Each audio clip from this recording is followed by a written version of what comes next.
ஆண்டவரும் இரட்சகருமாக இயேசு கிறிஸ்துவின் இனிய நாமத்தில் உங்கள் யாவருக்கும் அன்பின் வாழ்த்துக்களை தெரிவித்துக் கொள்கிறேன். அருமையான தேவ பிள்ளைகளே, new day new hope daily devotion மூலமாய் இந்த நாளில் கூட உங்களை சந்திப்பில் நான் மிகுந்த மகிழ்ச்சி அடைகிறேன். அல்லேலூயா. இன்றைக்கு கூட கர்த்தர் நமக்கு கொடுக்கிற வார்த்தை என்ன எடுத்து வாசிக்க கேட்போம். யோசுவாவின் புஸ்தகம் 24ஆம் அதிகாரம் 17ஆவது வசனம் கூட வாசிப்போம். நம்மையும் நம்முடைய பிதாக்களையும் அடிமைதன வீடாகிய எகிப்து தேசத்திலிருந்து புறப்பட பண்ணி நம்முடைய கண்களுக்கு முன்பாக பெரிய அடையாளங்களை செய்து நாம் நடந்த எல்லா வழிகளிலும் நாம் கடந்து வந்த எல்லா ஜனங்களுக்குள்ளும் நம்மை காப்பாற்றினவர் நம்முடைய தேவனாகிய கர்த்தர் தாமே. ஹல்லேலூயா, ஹல்லேலூயா. தேவ பிள்ளைகள் எவ்வளவு அழகா இங்க சொல்லப்பட்டிருப்பாருங்களேன். நாம் நடந்த எல்லா வழியிலும் நாம் கடந்து வந்த எல்லா ஜனங்களுக்குள்ளும் நம்மை காப்பாற்றினவர் நம்முடைய தேவனாகிய கர்த்தர். எவ்வளோ அழகாக இங்கே சொல்லப்பட்டிருக்கு பாருங்க. நம்மை காப்பாற்றினவர் நம்முடைய தேவனாகிய கர்த்தர். அது எப்படி? அதுக்கு ஒரு அழகான ஒரு எக்ஸ்பிளனேஷன் அங்கே கொடுக்குறார்.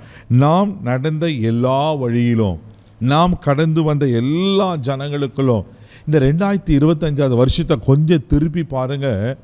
ஆண்டவர் எவ்வளோ அற்புதமாய் நம்மளை நடத்தி வந்திருக்கிறார். நம்ம கடந்து வந்த பாதைகள், நம்ம கடந்து வந்த ஜனங்கள், நமக்கு கடந்து வந்த சூழ்நிலைகள், என்றைக்கோ நம்ம நிர்மூலமாக இருக்கணும், என்றைக்கோ நம்ம அழிஞ்சு போயிருக்கணும். தேவப்பிள்ளைகள் எத்தனை கடினமான சூழ்நிலைகளை, எத்தனை கடினமான பாதைகளை. அதுக்கு முன்னாடி அது பகுதி சொல்லப்பட்டிருக்கு.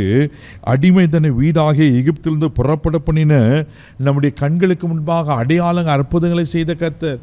எத்தனையோ காரியத்தில் பிசாசு நம்மளை அடிமையாக்கலாம், எத்தனையோ காரியத்தில் நாம் சோர்ந்து போகும்படி செய்தான், எத்தனையோ காரியத்தில் அவ்வளோதான் இனி முடியாது அப்படின்ட்டுன்னு உட்கார வச்ச சூழ்நிலை உண்டு. ஆனால் கர்த்தர் நம்மளை தோற்று போக விடாமல், நம்மளை கைவிடாமல் என்ன செய்தார்னா, நம்ம கடந்து வந்த எல்லா வழிகளிலும் சில நேரம் கரடு முரடான வழி, சில நேரம் முட்கள் இருந்த வழி, சில நேரம் மேடு பள்ளமான வழி, சில நேரம் பள்ளத்தாக்கான வழி, இப்படி பல காரியங்களை கடந்து தானே வந்தோம். இந்த வருஷத்தை திரும்பி பாருங்கள், இல்லை நம்ம வாழ்நாளை திரும்பி பாருங்கள். எவ்வளோ கஷ்டமான சூழ்நிலையில் ஆனால் கர்த்தர் எல்லாவற்றிலும் நம்மை காப்பாற்றினாரா? எவ்வளோ அழகாக இருக்குது பாருங்க. நம்ம எல்லாவற்றையும் காப்பாற்ற சத்துரு கையில் நம்மளை ஒப்புக்கொடுக்கலையே. கடினமான சூழ்நிலைக்கு வந்த போதும் அதில் மூழ்கி போக ஒப்புக்கொடுக்கலையே. தெய்வ பிள்ளையில் வியாதியில் பலவீனத்தில் கொஞ்சம் திரும்பி பாருங்கள். எவ்வளோ காரியங்களை கர்த்தர் நல்ல பாதுகாத்திருக்கிறல்லவா. இன்னைக்கு இதுவெல்லாம் நடத்தின கர்த்தர் இனி உங்களை நடத்துவதற்கு அவர் உண்மையிலவராக இருக்கிறார். யோவேல் தீர்க்கதரிசன புஸ்தகம் 2ஆம் அதிகாரம் 26ஆம் வசனம் கூட வாசிப்பீங்கன்னா இப்படியா சொல்லப்பட்டிருக்கு. வாசிக்க கேட்போம். நீங்கள் சம்பூர்ணமாய் சாப்பிட்டு திருப்தி அடைந்து உங்களை அதிசயமாய் நடத்தி வந்த உங்கள் தேவனாகிய கர்த்தருடைய நாமத்தை துதிப்பீர்கள், என் ஜனங்கள் ஒருபோதும் வெட்கப்பட்டு போவதில்லை. பாருங்க, நீங்க சம்பூர்ணமாய் சாப்பிட்டு திருப்தி அடைந்து உங்களை அதிசயமாய் நடத்தி வந்த உங்கள் தேவனாக கர்த்தரை துதிப்பீர்கள். தெய்வ பிள்ளைகளே, இந்த வருஷத்தின் கடைசி நாட்களில் நாம் என்ன செய்யணுமா?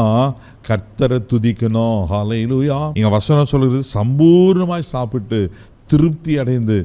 கர்த்தர் எல்லாவற்றை கடந்து வந்த எல்லா ஜனங்களுக்குள்ளும் நம்ம எத்தனையோ தீங்குகள் வந்த சூழ்நிலைகளில் கர்த்தரே நம்மளை பாதுகாத்தார். அதுக்கு நாம் என்ன செய்யணும்? இந்த வருஷத்தின் கடைசி நாட்களில் தேவ பிள்ளையில் கர்த்தரை நல்லா துதிங்க, ஆண்டவருக்கு நன்றி சொல்லுங்கள், ஆண்டவரை மனதார ஸ்தோத்திரம் பண்ணுங்க. இந்த நாட்களில் தேவ சமூகத்தில் அதிகமாக காத்திருந்து, ஒருவேளை உங்களுக்கு நேரங்கள் இருக்குமானா ஒரு அரை நாள் தேவ சமூகத்தில் லீவ் போட்டு தேவ சமூகத்தில் காத்திருந்து ஆண்டவருக்கு நன்றி சொல்லுங்கள். தேவ பிள்ளையில் ஆண்டவர் உங்களை அதிசயமாய் நடத்தி வந்தார் அல்லவா. ஆமென்.